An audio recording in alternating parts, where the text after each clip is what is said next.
తినమంటావే? నా కొడుకుతో కలిసి రోజు మనందరం సరదాగా కబుర్లు చెప్పుకుంటూ భోజనం చేసేవాళ్ళం. నాకు అన్నం సహించడం లేదే. నానమ్మ, నేను కూడా ఏడవటం మొదలు పెడితే చిన్నపిల్లలు ఏమైపోతారో చెప్పు. ప్లీజ్ నానమ్మ, నా కోసం. అక్క, హలో, నేను జర్నలిస్ట్ మూర్తి గారి భార్యనండి. మీ నాన్నగారి విషయం ఒకటి అర్జెంటుగా మీతో మాట్లాడాలి. ఎక్కడికి రావాలి?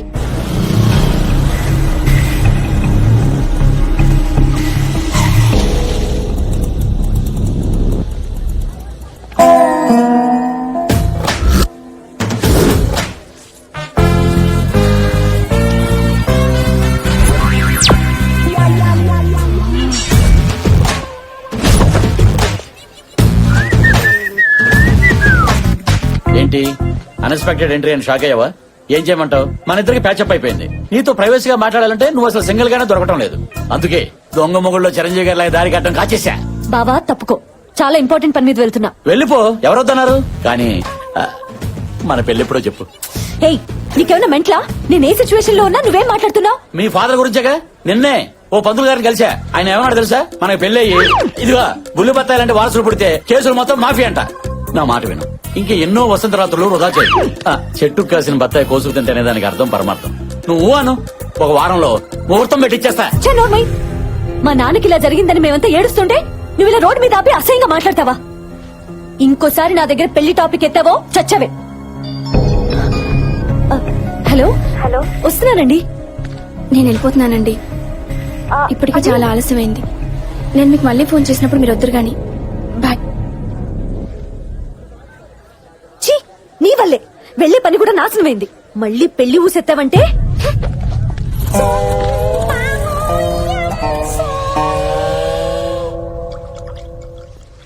కొంచెం గ్యాప్ ఇస్తే మనం మాట్లాడుకోవచ్చు. ఏం మాట్లాడమంటావు బ్రదర్? నా బతుకే మిక్సీలో వేసిన బత్తాయి పండ్లా తయారైంది. చిన్న అడ్జస్ట్మెంట్ చేసుకుంటే లైఫ్ ని బత్తాయి తోట చేసేవాడిని. నన్ను ఎదవని చేసింది నా మరదలు. పెళ్లి ఊసెత్తదని వార్నింగ్ ఇచ్చింది బ్రదర్. మీరందరూ ఫ్రెండ్స్ కాబట్టి మీకు విషయం చెప్పాలి. నిన్న రాత్రి 12 గంటలకి జస్ట్ 40 క్రాస్ అయ్యాను. ఊరుకోవా, అదేదో పెద్ద ఘనకార్యం లాగా. కూర్చో. పెళ్లి చేసుకుని కనీసం 10 ఏళ్ళైనా జీవితాన్ని ఎంజాయ్ చేద్దాం అనుకున్నా బ్రదర్. అస్సలు ఎంకరేజ్ చేయటం లేదు. నా బ్రతుకు చూసుకు పనికిరాని బత్తాయిలాగా షోకేస్ లోనే ఉండిపోతారని బైకి అవుతుంది బ్రదర్, బైకి అవుతుంది. నీ పెయిన్ నాకు అర్థమైంది. సొల్యూషన్ చెప్పు బ్రదర్. ఏ అమ్మాయినా హీరోలా ఉండేవాడిని పెళ్లి చేసుకోవాలనుకుంటుంది. ఫస్ట్ నువ్వు శైలుకి హీరోలా కనిపించాలి. నువ్వు హీరోలా కనిపించాలంటే రేపటి నుంచి శైలు చూస్తుండగా ప్రతి సీన్ లో నీ హీరోయిజాన్ని ఆకాశానికి ఎత్తేస్తాను. నీ పక్కనే ఉండి నిన్ను లేపుతా. అర్థం కాదు. మాకు అర్థమైంది, కంటిన్యూ. రేపు శైలు మార్కెట్ కి కూరగాయల కోసం వస్తుంది. నువ్వు మంచి డ్రెస్ లో రా. నీ హీరోయిజాన్ని బ్లాస్ట్ చేద్దాం. నీ మాటలు వింటుంటే బోల్డ్ ఎనర్జీ వచ్చేస్తుంది బ్రదర్. రేపు మార్నింగ్ ఫ్రెష్ డ్రెస్ తో, ఫ్రెష్ లుక్ తో, ఫ్రెష్ బత్తాయితో వచ్చేస్తా. Thank you brother. బ్రో, ఏంటి బ్రదర్? బత్తాయి బ్రో. నా బత్తాయి అంటే నీకు ఎంత లవ్? ఇచ్చేయి. I love you. Happy birthday.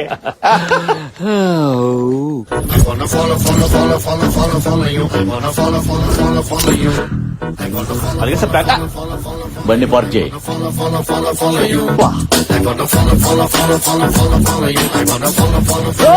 ఎలా ఉంది నా టీ షర్ట్? కొంచెం టైట్ గా ఉన్నట్లేదు. టైటా లూజ్ అని కదా నేను అడిగేది. హీరోలా ఉన్నానా? అచ్చం హీరోలానే ఉన్నావు ఇందులో. Thank you bro. రాత్రి మీరు చెప్పినట్లుగానే పవన్ కళ్యాణ్, మహేష్ బాబు, బాలయ్య, ఎన్టీఆర్, ప్రభాస్, బండి, చెర్రీ అందరినీ ఒక సింగిల్ వేసా. ఏం మాట్లాడుతున్నావు నువ్వు? అదేనయ్యా, అందరు యాక్షన్ ఎపిసోడ్స్ ఒకసారి చూసేసా. అరే అటు చూడరా, మలేషియా చెప్పిన పోరి. రేయ్ అన్న, వెళ్ళి దాని చెల్లిని తీసుకురా. బ్రో, అదిగో నా మరదలు వచ్చేస్తుంది. కాన్సెప్ట్ చెప్పండి బ్రో. హీరోయిజం చూపించాలి బ్రో, వెంటనే చెప్పండి. అంటే ఈ డ్రెస్ లో ఎలా చూపించాలో నాకు అర్థం కావట్లేదు బాబు. ఏంటే రోజు చూస్తున్నా అలా పట్టించుకోకుండా వెళ్ళిపోతున్నావు ఏంటి? పోరి పట్టించుకోవచ్చుగా. ఓ ముద్ద నువ్వు కాన్సెప్ట్ వెతుక్కుంటూ కాళ్ళ దగ్గరకు వచ్చింది బ్రో. చిన్న మరదల్ని కామెంట్ చేసినాడు మక్కలేరటంతే పెద్ద మరదల దృష్టిలో హీరో. అది హీరో సూపర్. గోకిల్లే మాల్. బావా, దాన్ని ఎక్కడ తీసుకెళ్తున్నా?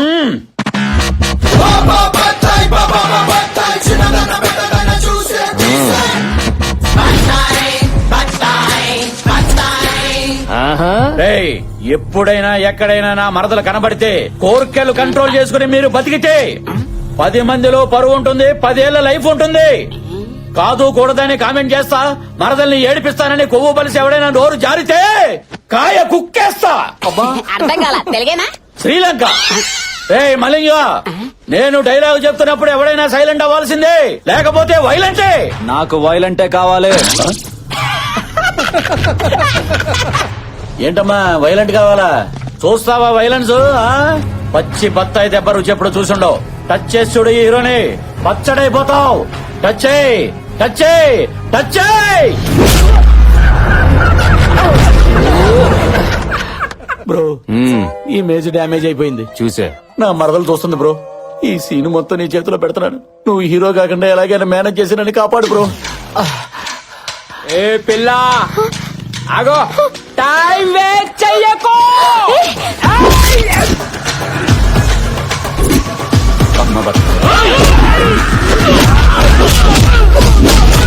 సారీ సారీ, అది షార్ట్.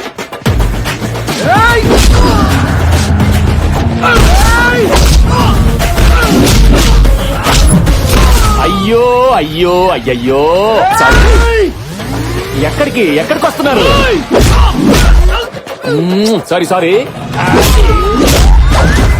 అయ్యో అయ్యో అయ్యయ్యో, అబ్బా ఎందుకురా నాతో దెబ్బలు తింటారు? ఏంటి టార్చర్? అప్పుడైపోయిందా? పోనీలే అని పై పైన కొడితే మళ్ళీ మొదటికొచ్చారా? ఇక బ్లడ్ పడాల్సిందే. రే గిరి సార్ వేగం పుంజండి సార్.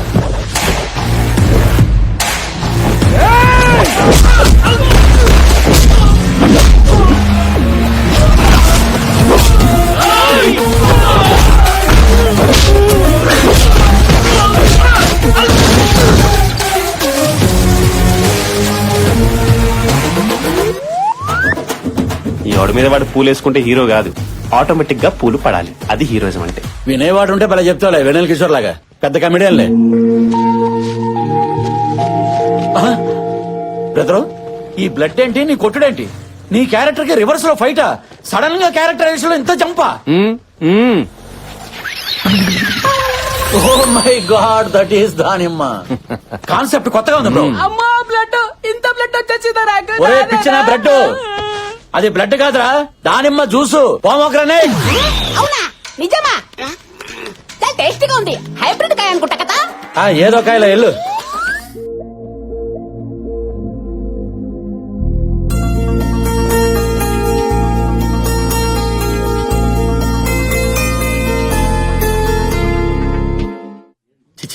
తట్టుకోలేను బ్రో, ఈ అవమానాన్ని తట్టుకోలేను. అరే చేతికి బ్లడ్. అంబులెన్స్ ఫోన్ చేయి. వద్దు బ్రో, వద్దు, కూర్చోండి. బ్रो तू वहाँ हीरो बन गया, यहाँ हीरो बन गया. धोबी का कुत्ता ना घर का ना घाट का. ये क्या है बीच में? వీటి బాడీ లాంగ్వేజ్ చూస్తుంటే బ్రెయిన్ డెడ్ ఎలా ఉంది సార్. మీ జాలి గుండెతో శైలి గుండె కరిగిలా ఒక సీన్ చెప్పండి సార్, పడుంటాడు. అయితే ఆపరేషన్ నానక ప్రేమతో. నాన్నగా ఆపరేషన్ అంటే బ్రో, అదే ప్రేమతో మళ్ళీ. నానక ప్రేమతో సినిమాలో హీరోకి వాళ్ళ నానంటే ప్రాణం, అవునా? ఇక్కడ శైలుకు వాళ్ళ నానంటే ప్రాణం, అవునా? అవును. రేపు వాళ్ళ నాన్న బర్త్డేని ఈ నైట్ 12కి నువ్వు సెలబ్రేట్ చేస్తే అప్పుడు బర్త్డే రోజునే బర్త్గా ఫిక్స్ అయిపోద్ది. Right right, గుర్తుకో.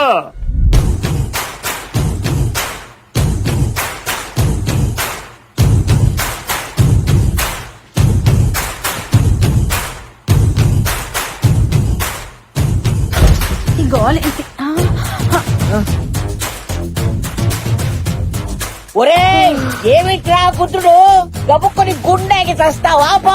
ఎమోషన్ బామా, ఎమోషనే. ఏం మోషను? ఈ ముసలి క్యారెక్టర్ రోడ్డు మీదకి ఇచ్చేస్తుంది. ఒరే బాబ్జీ, ఆ సూట్ ఏంటి, ఆ కళ్ళ చూడేంటి, అర్ధరాత్రి పూట ఈ గుద్దుకోవడం ఏంటి? బాయ్స్ రండి, క్లారిటీ ఇద్దాం. ఈ రెండు కాయల్లో ఏది మంచిది, ఏది పుచ్చుది? ఒరే తిన్నగా చెప్పి చావరా. అలా చెప్తే నీకు అర్థమైపోతే బామా. ఈ కాయ సిద్ధాంతం ప్రకారం ఆకలి, నిద్ర, సెక్స్ పశువుకి మనిషికి కామన్ ఎమోషన్. రైట్? ఆడపిల్లలున్న ఇంట్లో ఏం మాట్లాడుతున్నావురా, బండ వెధవా. ఓకే ఓకే బామ్మా, ఇప్పుడు నువ్వు నన్ను కొట్టినా నాకు ఎటువంటి ఫీలింగ్స్ లేవు. ఎందుకంటే నాది 0 డిగ్రీ 0 ఎమోషన్. నాలో ఉన్న హై ఎమోషన్ లవ్ ని హైపర్ యాక్టివ్ గా ఉంచడానికే ఈ గుద్దుడు. ఆపు, గుద్దింది చాలు, చూడలేక చూస్తున్నాం. బాబా ఏం చేస్తున్నావు? మాకేం అర్థం కావట్లేదు. నీకు అర్థం కాకపోతే సీన్ సూపర్ హిట్. అంటే అదే మీరు ఎన్ఆర్ఐ అయితే సీన్ ఇంకా స్ట్రాంగ్ గా కనెక్ట్ అయ్యేదని నా ఫీలింగ్. రైట్? చిరాకు వచ్చేస్తుంది. సరే సరే, నీ కోసం నా రూల్స్ బ్రేక్ చేసి నీకు స్ట్రైట్ గానే నేరేట్ చేస్తాను. ఈ రోజు మీ నాన్నగారి బర్త్డే. బాయ్స్, ఈ రాత్రికి మీ నాన్నకి ప్రేమతో బర్త్డే సెలబ్రేషన్స్ మీతోటే చేయించి మీ ఎమోషన్ షేర్ చేసుకోవాలని నేను ఎమోషన్ అయి వస్తే నా ఎమోషన్ అర్థం చేసుకోకుండా అనవసరంగా మీరు ఎమోషన్ అయ్యారు. It's a pity. మేము బాధల్లో ఉండి రోజులు ఎలా గడుస్తున్నాయో కూడా తెలియడం లేదు. నా కొడుకు పుట్టినరోజుని కూడా మర్చిపోయాను. పాపిష్టి నాన్నమ్మ, బాధపడుకో. బావా, నిజంగానే నువ్వు మారిపోయావా?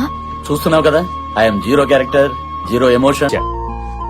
గ్రేట్ బావా, నీ అమాయకత్వంలో కూడా మంచి ఎమోషన్ ఉందని ప్రూవ్ చేశావు. Yeah, yes yes. అవును, మీ నాన్నగారు ఎప్పుడు ఎక్కడ కనపడలేదు? ఆయన టూర్ లో ఉన్నారు, రాలేదు. అయితే అందరూ ఫోన్ చేసి ఆయన విషయాలు కదా. ఏంటి బాబ్జీ, కనీసం నువ్వైనా చెప్పాలి కదా. Oh bro, forget this is my own creation కదా. సరే, అది వదిలేద్దాం. శైలు, అర్జెంట్ గా మామయ్య గారికి ఫోన్ చేయి. అందరూ మాట్లాడితే ఆయన హ్యాపీగా ఫీల్ అవుతారు. ఒకసారి ఫోన్ చెయ్యి. అందరూ మనవాళ్లే కదా, ఫోన్ చెయ్యి. సరే, చేస్తాను. హలో, అమ్మా శైలు, హ్యాపీ బర్త్డే నాన్న. థ్యాంక్స్ అమ్మా.